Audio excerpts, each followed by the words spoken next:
Hey everybody, welcome back to the channel. Dr. Mike here. Today we're talking about the new creatine study that came out of Australia a couple weeks ago.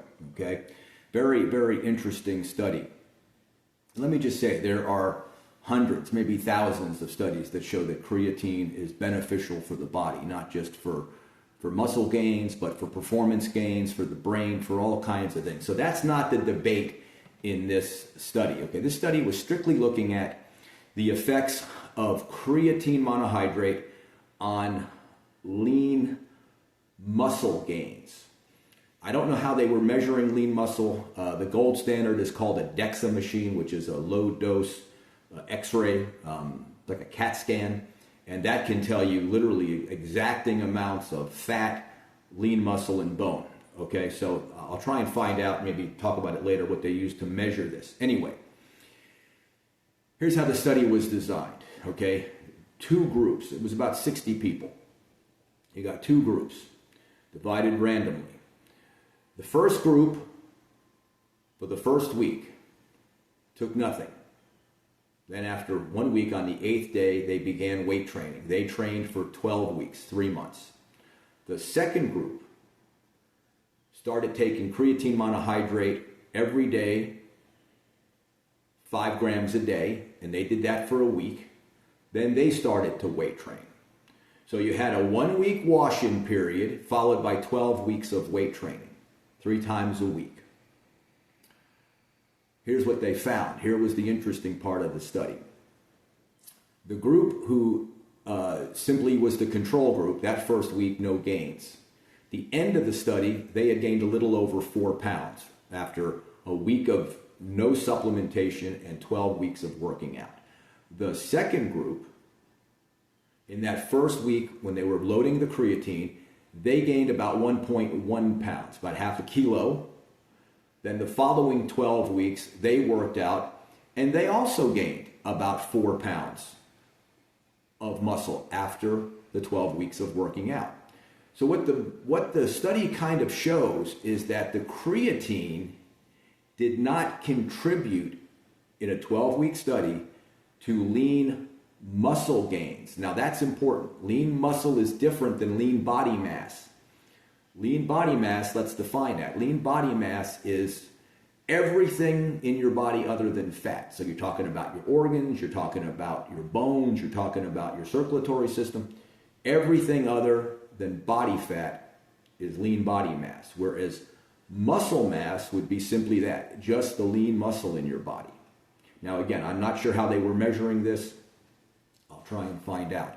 Okay, now what kind of made the headlines, and it's been everywhere. I've seen it online, I've seen it in videos, shorts and stuff. Creatine doesn't work, we got fooled, we're taking it.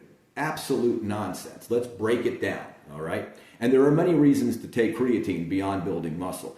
But let's look at what the study looked at, because this is important. After the 1 week of taking creatine, people were up about 1.1 pounds. So they attributed that to water weight. Okay, that's what creatine does. Creatine is a cell volumizer. So anyway, lean body mass went up. Of course it did. Now, kind of one of the things they said, or at least they made it sound like in the study, is that water weight didn't matter.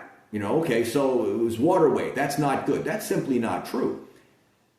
The water you gain from creatine is an intracellular water. We're not talking about water between your fat, your body and your skin that makes you look flat.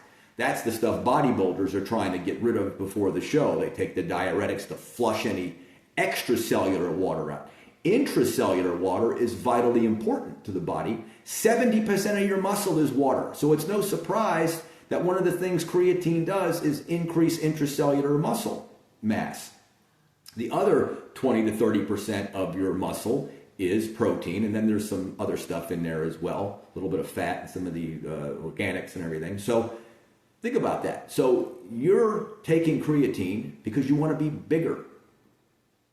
That's what it does. It brings water into your cells. It gives your muscles a fuller, more vascular look. So that absolutely is one of the benefits, one of the things that creatine does. So I didn't like the way they sort of worded it. They made it sound like that water was insignificant or was actually kind of a negative. It's not. It's a positive. Maintaining intracellular water in your muscles is really important, especially if you don't want to look completely flat. Okay, so if you look at the study, what you found is that they both people worked out for 12 weeks, and they gained about the same amount of lean muscle. Again, about 4.4 pounds. Now, what's the problem with that? Well, if you dig into it, you'll find that the creatine group actually gained more muscle than the non-creatine group. They just didn't consider it statistically significant. But there was more. Now, could have been just coincidence that it was more? I don't think so.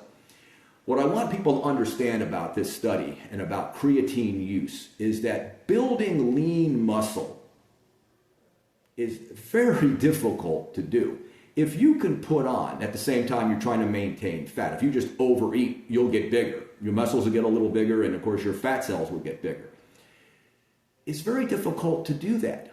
In fact, if you could put on 10 pounds of lean muscle a year, just 10 pounds, think where you'd be in 3 years.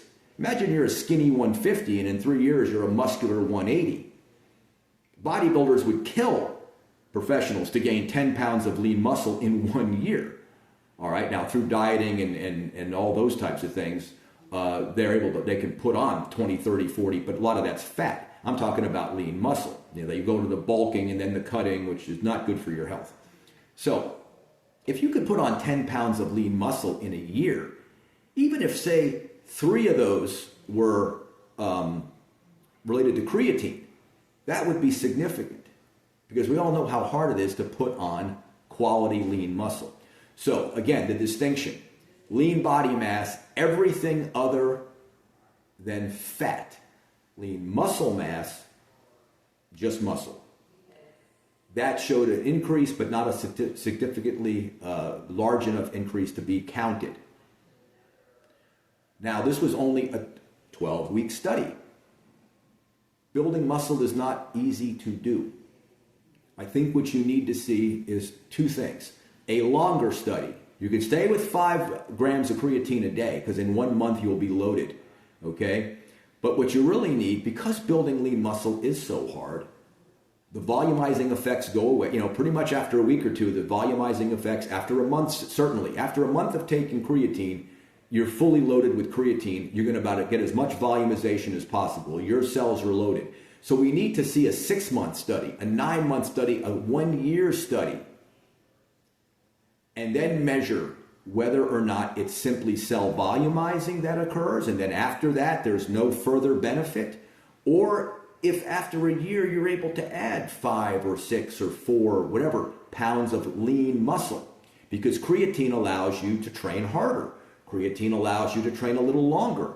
Not that you should be training forever, but this matters for professional athletes who train a lot. Creatine restores ATP, restores the energy in your cells, okay?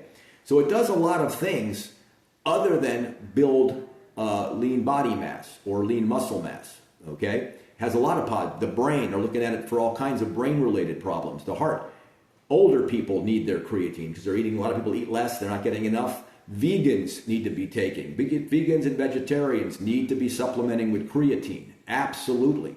So creatine has many other effects besides lean body mass. Now again, that lean body mass is both cell volumizing and some actual muscle gains. But in 12 weeks, how much muscle are you going to be able to gain? I think the main thing we need to see in a future study is 2 things. More creatine, say 10 grams a day instead of 5. Let's see if that makes a difference, because it might in some people. And we need a longer study. Again, gaining lean muscle is hard. If creatine just gave you a pound of lean muscle a year, it might be worth taking because of all the other benefits you get from it. So that's the study. Keep taking your creatine. Stay tuned to this channel for more interesting stuff. Anytime one of these studies comes out, I'll try and cover it because I find it fascinating and people need to know the truth. Even if this study is 100% correct, and all the benefit is from cell volumization, I would keep taking it because you're going to look fuller, you're going to look more muscular, and we know you can train harder and train longer and get better recovery. All right, so I'll see you guys on the next one.